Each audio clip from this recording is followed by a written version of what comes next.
Hey traders, thanks for tuning in today. We're going to be talking about actionable swing trading opportunities.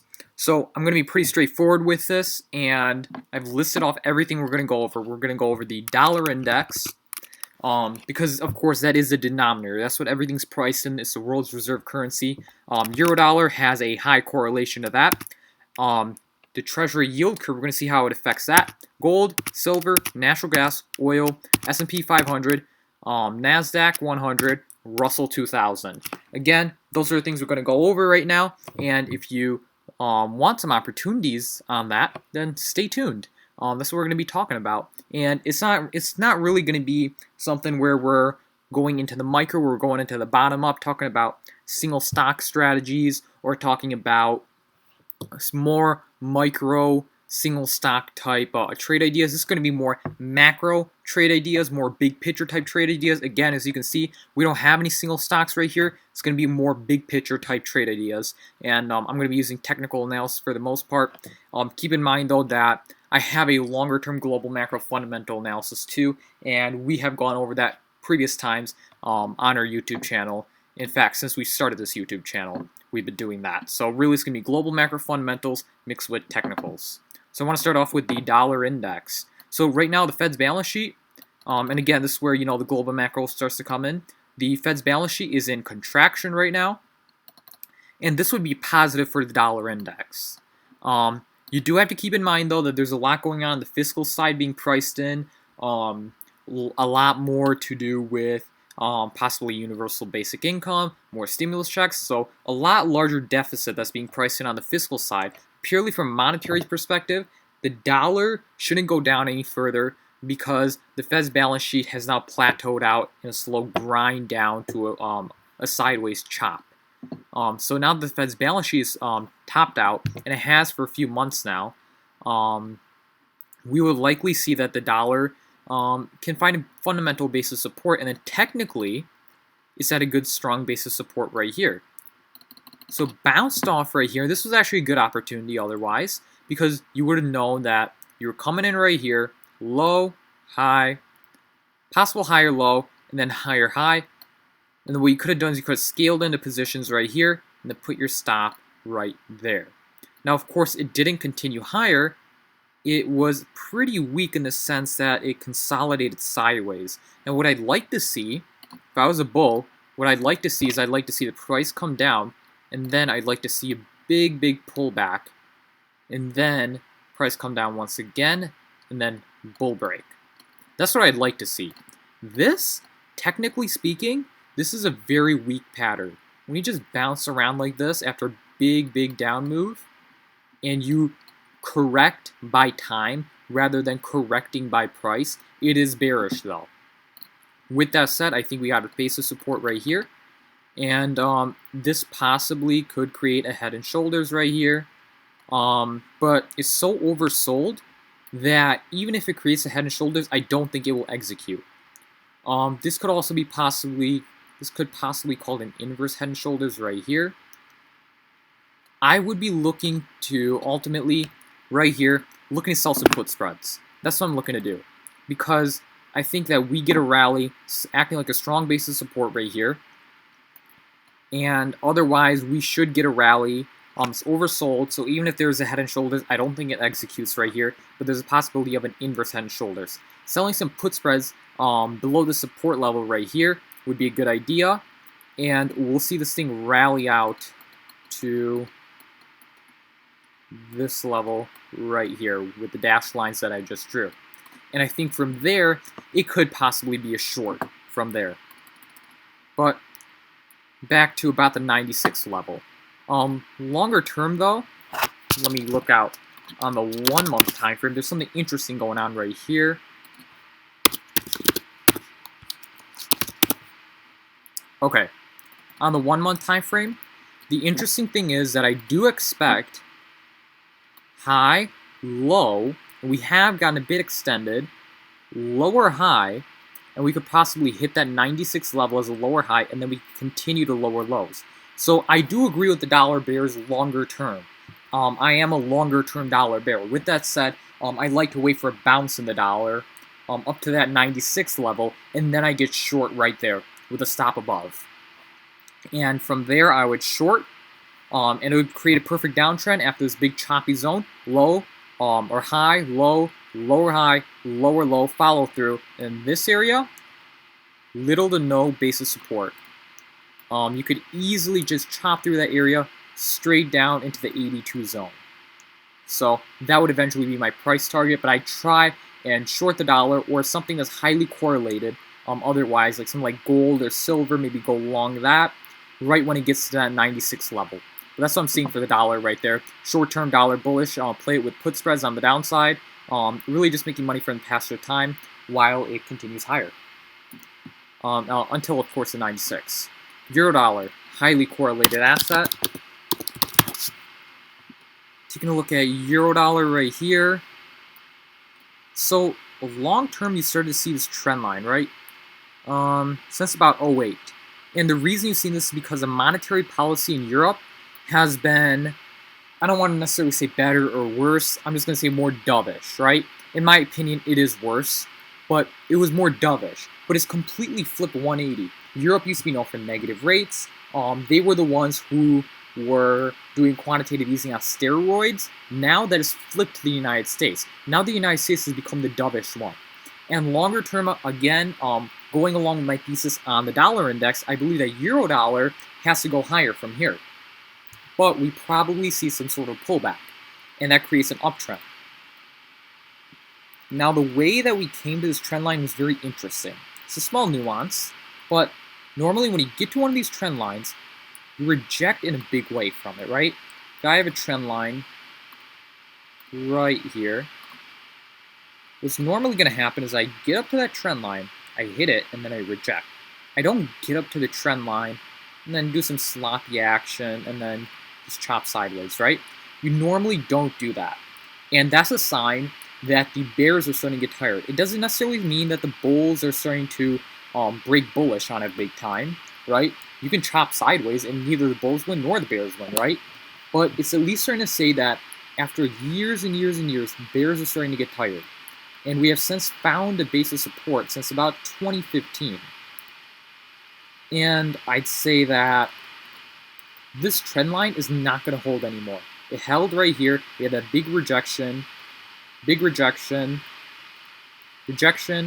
didn't even hit it, rejection, right? It held. It did not hold right here. It did somewhat reject, but it was very sloppy, right? And whenever you have a very sloppy trend line rejection, it's really not a good trend line rejection. And generally means it's going to break the trend. Now, I don't think it's going to fly straight into an uptrend because you have 1, 2, 3, 4 up months. So you'll probably see it come up, see it come down, hit some sort of basis support, and then continue higher. So it's basically the inverse of the dollar index. And of course, this has about a 60% correlation, or a 60% inverse correlation actually, with the dollar index. Direct inverse correlation, not even the causation, a pure correlation. Okay, Treasury yield curve. This is an interesting one right here. I was talking about this with my clients, and for those of you who don't know, here at Alpha Action, we have a trading advisory, and we go out there, and every morning I release a pre-market wrap, really tells you what's going on pre-market with the markets, and if there's not much going on, I talk about other actionable trade ideas that we're going to get into, talk about trade alerts. We answer any of your questions. You can either email them to us or ask them inside the comments section, and we also take ticker requests. So if you guys have any tickers that you want us to look at, we take those and we'll analyze them for you. And analyze the setups and analysis of the specific trade structure, whatever you want, right? So we were looking at the Treasury yield curve, and we saw higher inflation data. Now, I am an inflation bull. I have been an inflation bull for quite a while now. Even before, this whole coronavirus thing, I have been an inflation bull. I did not know the catalyst would be coronavirus, but I knew that governments tend to throw money at problems to try and solve it. It doesn't solve the problem, but it creates a perception that it is solving the problem when you throw money at it. And so it ultimately leads to higher inflation when you mix higher velocity of money in with the already large money supply. So I knew that going in. And it's something longer term, over the years, over the decades that I've been working at. We have been in secular deflation since 1980. it is not, we haven't quite had deflation in the traditional sense, but we have had very low inflation by traditional measures, though. By measures of consumer price, not necessarily measures of money supply. But from in 1980, we're looking at 20% inflation. It's come down quite a bit. And so we have, you call it secular deflation, secular low inflation, whatever you really want to call it. Some people call it secular mild deflation, really whatever you want to call it. We've had this since 1980, and I am someone who is of the belief that eventually we switch to secular inflation over the longer term, over the next couple of years, over the next decade or two. And so going in, I knew that we would see Treasury yields go up at some point. I didn't know what the trigger would be, though. Treasury yields go up, bonds go down.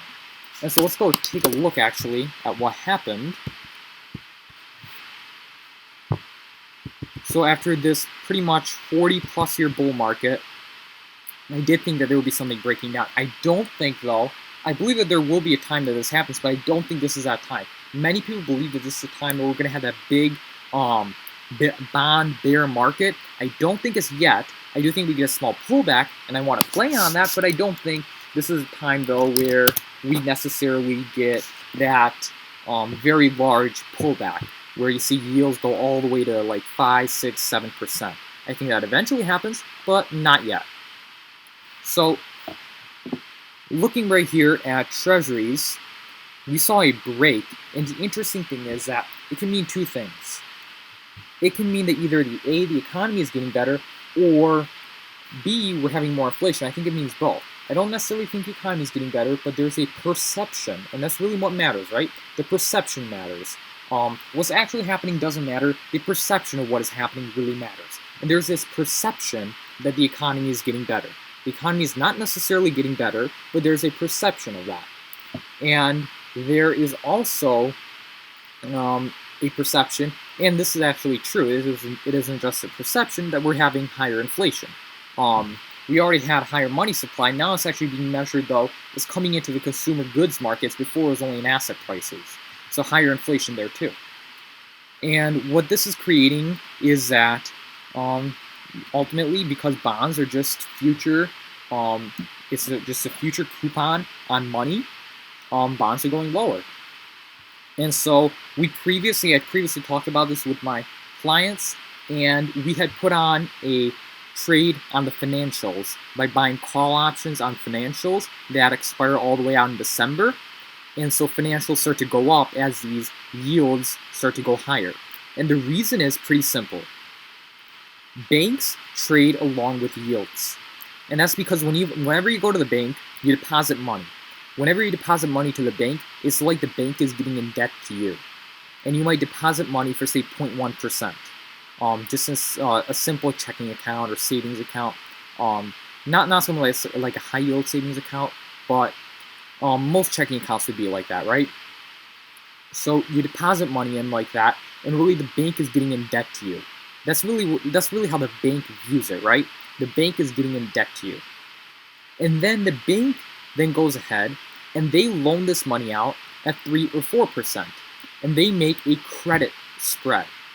Now, credit spreads, they mean a lot of things, right? In the world of options, credit spread means something different than the world of fixed income. But in the world of purely fixed income, a credit spread is the difference between AAA debt and lower grade debt. Now, if that lower grade debt doesn't actually have as much risk as it is perceived, because see, the economy starts doing really good. So that lower grade debt that has really high risk, the risk doesn't actually play out because the economy starts doing really good. Then the bank can collect 4% and only pay out 0.1% to you.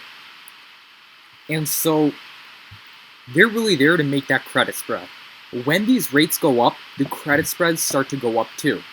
And it's better for them because they like a yield curve that can also steepen.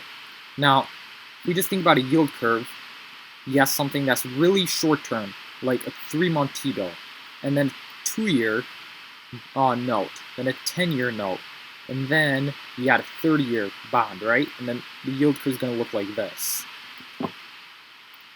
Banks like that steep yield curve. They do not like something that looks like this. That is very flat. They don't like something that's flat. They like this. The reason that they like that is because they loan you this right here. Unless you're getting like a CD or something, what they're loaning you is like a T-bill. It's very short term, but it's also very liquid.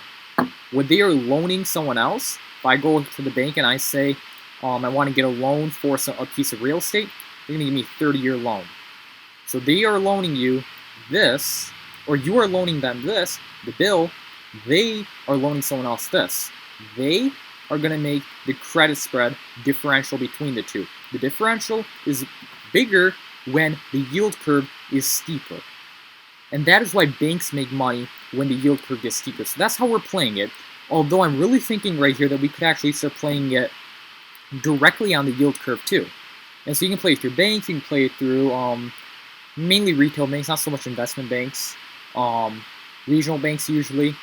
Also, you can play that through brokerages, right? There's a lot of ways to play this. You can also play this directly through the bond market.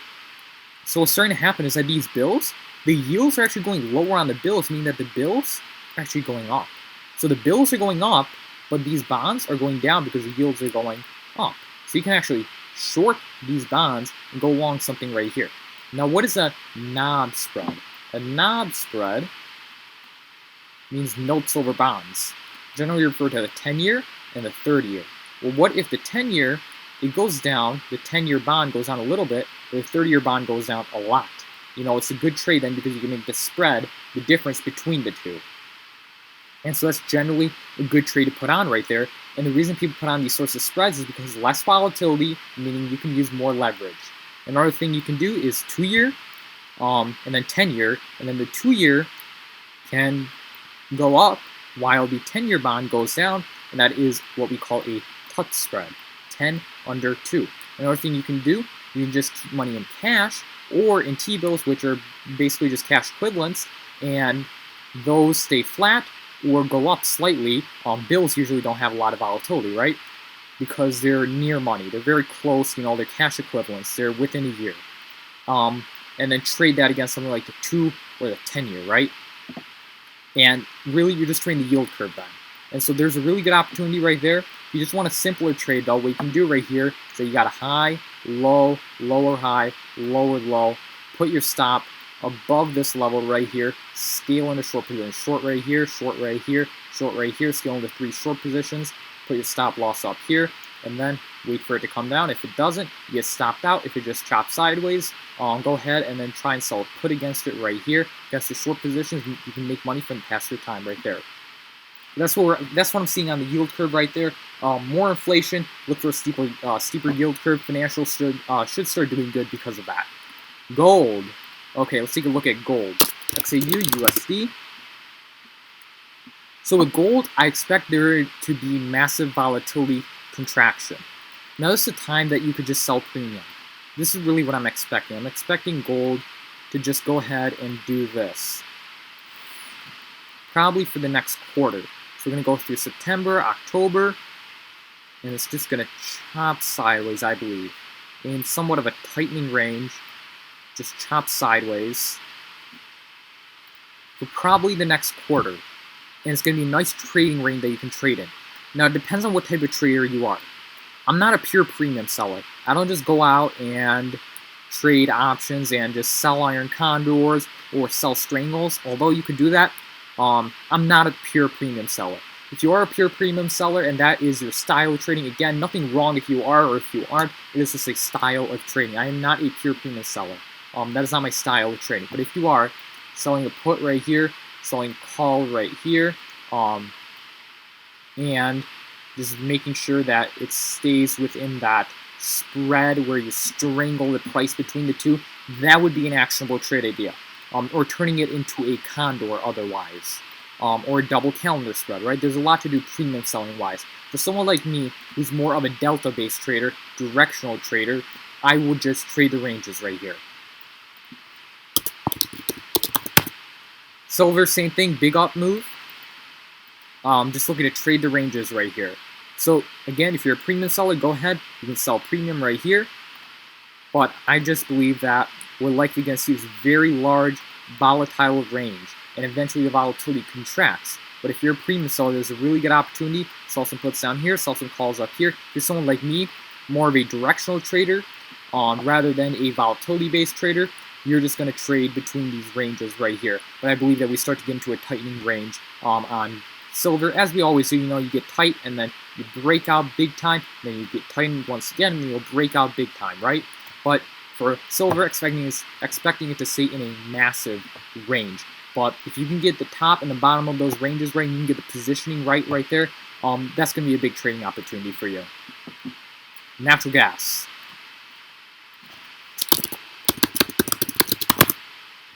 Okay, on natural gas, we have broken bull big time. And, I mean, natural gas is trading very cheap. And the way commodities trade is that they don't go to zero, and they don't go very high either. And they stay within some sort of a range, usually. If they do go high, it's because of inflation. And they usually don't go to zero. I know people think of oil futures and such, but oil futures were really the spot price of oil plus cost of carry. But further out, oil futures did not go negative, right? And so it's because you're trading something that's right there, very close to settlement. The cost of carry has to be built into that.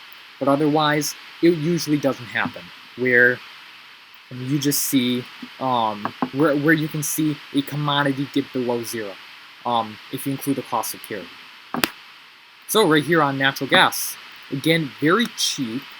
Commodities tend to be like that, where they go up a lot, and then a lot more people start producing those commodities, and so the supply starts to go up, but the demand stays the same, and so the price then starts to go down. Then after the price goes down a lot, people start producing less of it because it isn't as profitable, and then the price goes up, right? It tends to go in those sorts of cycles. It's a bit different than something like equities, right?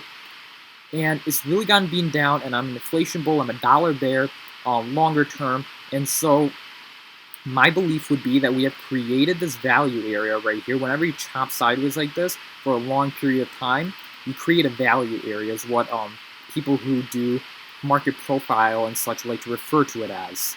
So now you have broken bull.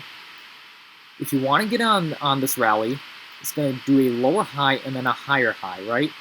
Or excuse me, a higher low. So low, high, higher low, higher high. The best thing to do would be to wait for a pullback and slowly start scaling into position. So wait for some sort of pullback, scale in, scale in, scale in, put your stop right here. So slowly start to scale into positions and then put your stop right here and then trade up to it. Otherwise, there are other ways with options to take advantage of this. I don't currently have any trades on with my clients on natural gas right now, though.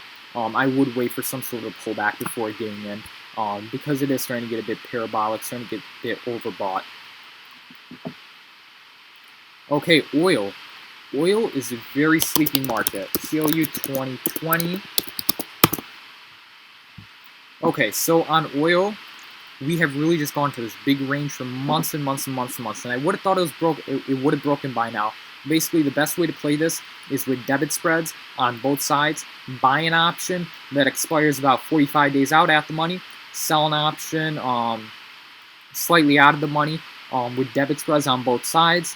And that's going to put you in a position now where you have positive theta variance, right?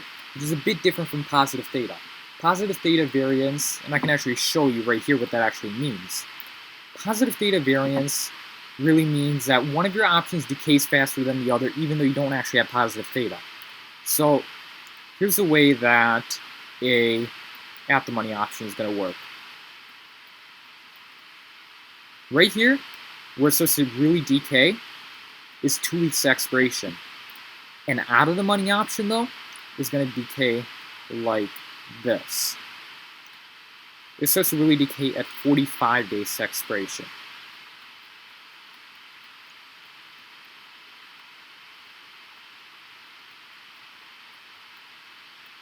Okay, so what this allows you to do is that you can sell some of these, and you can buy some of these. And even though altogether you could be paying a debit for this trade and it could be completely theta negative at expiration, in the short term though, because this option decays faster than the option that you bought, you can actually make it a theta variance trade, meaning that the option that you sell right here decays a lot faster than that option that you bought right there. And so it's going to otherwise create that sort of a situation now where you have positive theta variance. An interesting thing right there to look at. But that's going to be trading put on. You can take off, even if it just keeps on chopping sideways, take it off and roll it over into the next expiration and do so for nothing, because it's going to have positive theta variance. The options that you're selling are going to be further out of the money. They're going to start decaying quicker than the options that you're buying. But again, debit spreads right there. I don't want to guess whether it's going to break bull or bear. I would have thought it was going to break bear at first and have a retest down here. But now, from the way it's starting to look, it might just consolidate and then break bull. And so I don't want to have to guess direction, but I do want to be long volatility. Debit spreads are a good way to take advantage of that if you want back spreads too. Let's see what we're looking at next. Okay, so we got onto equities right here. S&Ps, 500.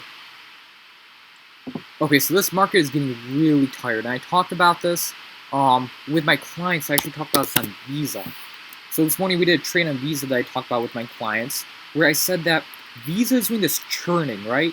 Where it's coming up and that it can't get above resistance, but it can't get below support. It can't get above resistance. It cannot get below support. Not above resistance, not below support. Not above resistance, not below support. Not above resistance, not above resistance right here once again. And that it can't really do either. And I talked about this with my clients, where we put on a bullish trade on Visa, because otherwise, longer term, the chart is bullish, right? Where we've essentially gone up almost 100%, right? And then we did correct, but then we continued higher. But this is a sign, not necessarily that it's going to go down, but this is a sign that it's starting to get tired. And so you have to start putting on trades that are bullish, but that can make money from the passage of time. So that basically means short gamma, long delta trades right here. And short gamma, and remember, gamma, vega, theta, they all follow each other. So when you're short gamma, you're also long theta. So you're making money from the passage of time. When you're short gamma, you're also short vega. Those all go together. But this is indicative of a tired market. Eventually, it won't be tired anymore. Eventually, markets go from very awake to very sleepy like this, and then very awake, and it will break bullish at some point. But that's really what's happening right now on the market, is that we are not necessarily starting to get bearish, but rather we're in a situation where we're coming up, and then we've just gone up so much. We've just gone up so much right here since then that we got to take some sort of a break right here. We got to just consolidate sideways, right? And so that's what the S&Ps are really looking right here, is that they just want to consolidate sideways. They're starting to get tired. They're starting to churn at the top, right? Let me try to look at this on let me look at SPX 500 USD. It's actually going to be the futures chart. Let me look at this on a 4-hour. And you can really see this on a 4-hour, right? Starting to really churn at the top. 1 hour is actually going to be really good right here. Every time you get up there, can't get above, right? Starts to weaken, liquidation break. But at the same time, the support is holding. It's not that tired, it's tired, but it's not bearish, right? So the support's still holding, and then it comes up, and it gets up here, just consolidate sideways, can't really do much, and then liquidation break. But it catches itself, and it's just chopping sideways. At some point, this is going to break. At some point, we're going to break bullish, because that's the prevailing trend right now, and generally you assume the prevailing trend when assuming direction, and you assume the prevailing momentum on a longer term basis. With that said, some needed consolidation right here, where it's just really getting tired up here, and there's just some consolidation that's needed right there. NDX. I'm actually going to show you guys a trade we did both on QQQ and IWM. For those of you who don't know, that is the NASDAQ 100 exchange traded fund. IWM is the Russell 2000 exchange traded fund. So on the NASDAQ right here, big bull run, and what we're starting to see is that it's starting to get really weak right here. I mean, it went to a higher high, but then it's getting up here, and it's just not having the same sort of momentum it previously used to. I do expect that we probably see somewhat of a bullish move. I don't expect the Nasdaq to go down. I do expect it to continue higher, but I expect it to continue higher in a sideways to bullish chop. So something like this. This goes like this, and maybe comes up here, but then goes like this. Comes up here, goes like this. So then it goes into this balance, a sideways balance, as we like to call it, and then breaks bullish, but then returns into balance. Breaks bullish, returns into balance. Very choppy, sideways, grind up to chop sideways type action. It's a really tired market. And so expect the same to happen in the Nasdaq. And actually, yeah, this is getting quite overbought. And so after getting this overbought, I don't expect it to go down, but I do expect it to chop sideways. The trade that we have right now, we are up on this trade. I would say we're up about 2 to 3% right now on this trade. Last time I checked, we did a broken wing.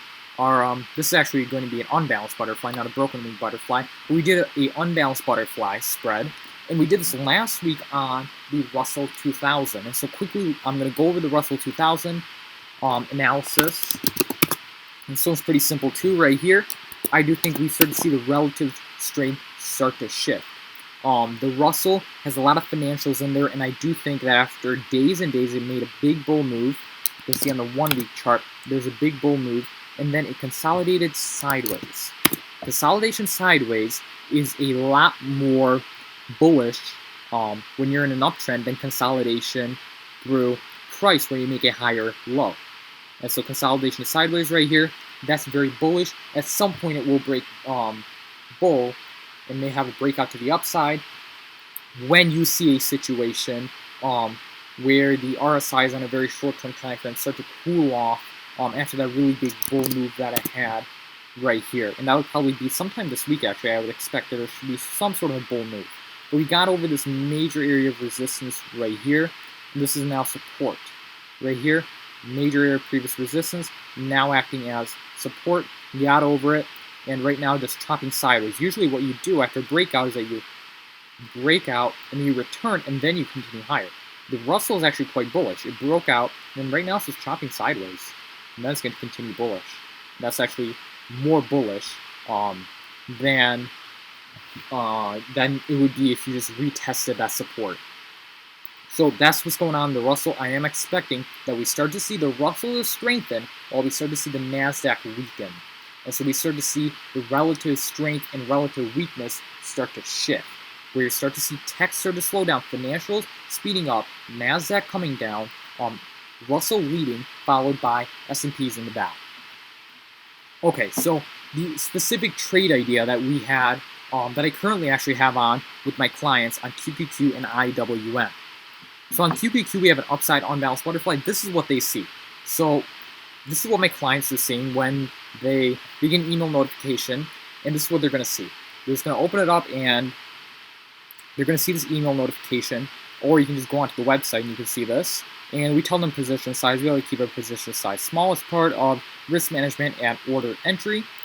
And so we do that. And we did a unbalanced butterfly on the upside. Now, I think this is a strategy that is underutilized and most people don't know about, so I'm going to talk about it today. The way that it works is probably got something right here, right? And this is your zero line, meaning you don't make any money below it, you don't make any, or you lose money below it, you make money above it, right? And so, what if there was a trade where you could make money on the upside, but then you don't lose money if it crashes to lower lows? And that's what we have on the Nasdaq. The Nasdaq's really overbought, so we want to speculate on upside, but we don't want to, we don't want to get hurt because of any downside.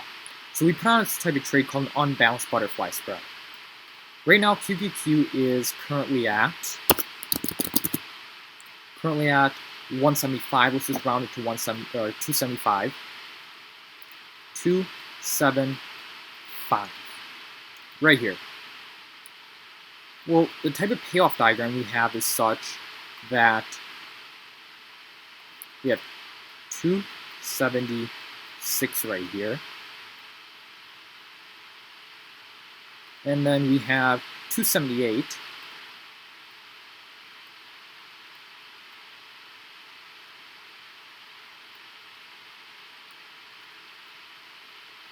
And then down here we have 280. So what did we do? Well, here's the payoff diagram right here.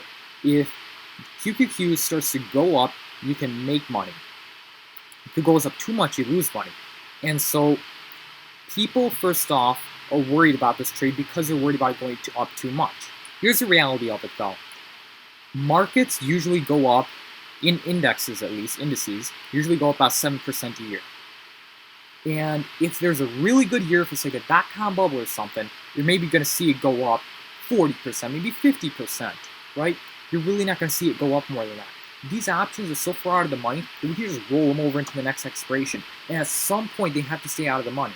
I mean, the market's not going to go up. I mean, even if I did this right now, it would be 1%. You would have to go a full 1% out of the money to start losing money. And then think about it, 1% every single week for 52 weeks a year. That's 52% a year. Markets very rarely go up 52% a year. And so this sort of a trade is generally a high probability trade. You're risking 2 to make 2 with about a 80% probability. And that is really good right there. Risk 2, make 2, 80% probability. Now, is it going to get up here? It could. The probability is very low. I mean, again, like I said, markets usually go up 7% a year. Maybe, if the market's doing really good, it's going to go up 30%. If it's dot-com bubble type mania, the Nasdaq's going to go 40%, right? It's not going to go up. If my break-evens are 1% on the money and it's expiring a week from now, it will not go up. It will not go up, 52% in a year. And we actually place this with the break-evens even higher from the time we placed it. So it's actually about 5% out of the money, right? So that's go hundreds of percent every single year. And even during the dot-com bubble, we actually saw implied volatility expand simultaneously while the Nasdaq continued higher. So we would actually collect a larger and larger credit. Now, we actually put this trade out for credit. So I'm saying worst case scenario, right? Worst case scenario, you put this trade out for a costless amount. We actually put out for a credit. So we actually got paid to put this trade on for a credit. So we're actually risking less to make more with that high probability. This is a really nice trade. This is a lower risk trade. There are other versions of this trade, like a front ratio spread and such, right? Where you do a 1/2 front ratio spread. It's going to have a high margin requirement. You can't do it in something like an IRA. But if you're someone who wants to do a trade in something like an IRA, you want to take advantage of the market upside in a high probability manner where you have no downside risk, where you can risk 2 to make 2, so 1-to-1 risk-reward ratio, but you can do it with an 80% probability. Usually you have to risk 2 to make 2 with a 50% probability, right? You got an 80% probability, and you continue to make money in a grind-up market with no downside risk. It's a really nice trade for that. And basically, we went ahead, we bought 1 of these calls, we sold 3 of these calls, and then we bought 2 of these calls. You could have just sold 3 of these and then not bought 2 of these right here. It would just have a large margin requirement. You can't do it in things like cash accounts and such, or retirement accounts. This is a really nice, very conservative trade. Most of the times, people think of options and think of it as being something that is riskier, higher risk, higher reward. Right here, you can risk $2 to make $2 with an 80% probability. And that's a really nice risk-reward probability ratio, and it is very conservative. If you need something that's conservative, this is a conservative strategy right here. It's something that can take advantage of upside in a conservative way, and you can risk 5% of your portfolio. And we actually put this on for net credit. We got paid to put this on. And so we were actually risking a lot less to make a lot more. And so easily we could put it in 5% of our portfolio and keep the other 95% in cash. And you can go ahead and you could easily go ahead and make 100% on this trade. It's a very small trade that can expand out, and you can put it on for a credit, and you can also take it off for a credit. That's how nice this sort of a trade is, and it's a very conservative trade. So that's what my clients currently are doing on QQQ. IWM. Okay, IWM opening trade, put this on last Friday. And this is a trade that is a bit lower probability, but a lot higher reward. So, put on a calendar spread right here. This trade is up right now, probably I would say close to 10%. So we sold the 163 call closer to expiration, bought the 163 call further on expiration, and basically 163 for any calendar spread, these short strikes are the sweet spot. That's where you make your max profit. And then right here, this could be break even right here. Anything below that, you start losing money. So that's your zero line, like I said. 163 is a sweet spot. Right now on IWM, we're at 157. 157 spot 97. I'm going to round that up to 158. So we're at 158, and that's going to be about right here. This is a really nice spread because it can expand to the point where it can make 2 to 3x. And we put it on when it was right here at 157. Now the nice thing about this spread is it makes money from the pass-through time. So let's say with IWM it just chops sideways. It does nothing. It just keeps on consolidating. You make money from the pass-through time, and you make money if your assumption about the underlying security is correct. If your assumption about the underlying security is correct, you make 2 to 3x your money. We only risk 5% of our portfolio. We're pretty conservative with this stuff. This is very conservative. I found a way to be very conservative in my trading style with options and simultaneously expand these trades so they can make a lot. And that's the nice thing right here that we're doing. And so you put it on, it's positive data, makes money from pass-through time, and has the ability to make 2 to 3x. Now, what if the price goes up too much? Well, right when it gets to 163, I just go out there and then I send out the email alert to all my clients and I tell them to take off the trade. And it's simple as that, right? And then you just take it off. And then you can roll it into another expiration, or you can roll it up if you want, right? So there's a lot you can do with it. They don't call them options for nothing. You've got a lot of options. But this is a nice trade. You make money from the pass-through time. Most of the time when people talk about options, they just talk about the stock going up, and they'll buy calls, or the stock going down, they'll buy puts. You got to be right on time. Right here, you don't have to be right on time. You could be wrong on timing and still make money, and make money with your directional assumptions. So that's another trade that we have going on right there. We don't have any trades going on in the S&Ps. If you guys like this sort of stuff, we really talk about this all the time. Every single day with my clients, I'm talking about this stuff. And so you guys can actually sign up for it. The service is called Alpha Actions Pre-Market Wrap. And essentially, when I first started the service, I just wanted it to be a pre-market wrap, right? Where every morning pre-market, I'd come out, I'd send out like a newsletter or an audio message. That would be like 10 minutes long or a longer newsletter. And then it would be a pre-market wrap. It'd wrap up everything that I believe that's going on pre-market, everything that I believe is going on in the markets, actionable trade ideas, all that stuff, wrap it up to you, give it to you in a nice newsletter. I took that a step further now. I started doing trade alerts with it. We started answering questions. If you have any questions, you just drop them. If you have a question about the specific trade right here, you just write a comment and we actually answer all your comments. So write a comment right there. We actually go ahead and we answer all of your comments that you may have about a particular trade. So if you don't understand what an unbalanced butterfly spread is, we try and explain it to you as best as possible. And if you have any ticker requests, you can also email us a ticker requests. So you get to do all of those things right there.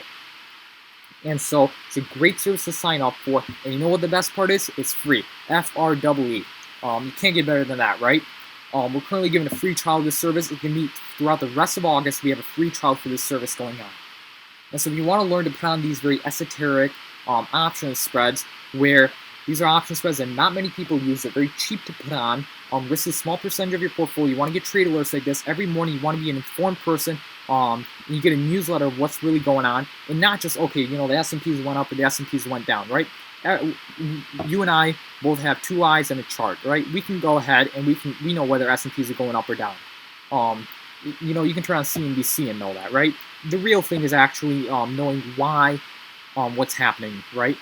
Why is fill in the blank happening in the markets? And that's really what it breaks down to. And it gives you an analysis and tells you these trades beforehand. I come out in the morning, I say, hey, you know, I'm getting into a trade on QQQ and IWM. I'm going to send out a trade alert intraday when I'm getting into it with all the specifics, right?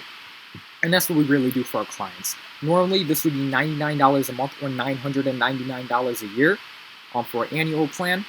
But for the next 2 weeks, it is absolutely free. Link in the description below, pinned in the comments section. Click on it. And then you just click subscribe right here where it says dashboard. For me, it's going to say subscribe for you if you're not subscribed to the service. And you can simply just subscribe, put your email in, and that's all you got to do. And for the next 2 weeks, for the rest of August, you will receive email notifications of everything we do. And again, that's what we like to do for our clients throughout these very volatile markets where some beginners might need a helping hand on trade structure and trade ideas and really knowing when to take risk and how to take risk, right? I have had trades, last week we had a trade where I was completely wrong, right? Yet we still ended up making 10% on that trade. Why? Trade structure, right? These sorts of things that many people who are starting off in the markets don't think about. So again, I would highly recommend that. If you guys like the stuff that I did today, we really take that to the next level every single morning, sending out a newsletter, talking about trades, we're getting into all this different sort of stuff, really informing you on what's going on in the markets, and trying to make at least 100% a year in returns with a volatility on those returns of 20% or less. Thanks for watching, everybody. We'll see you next time.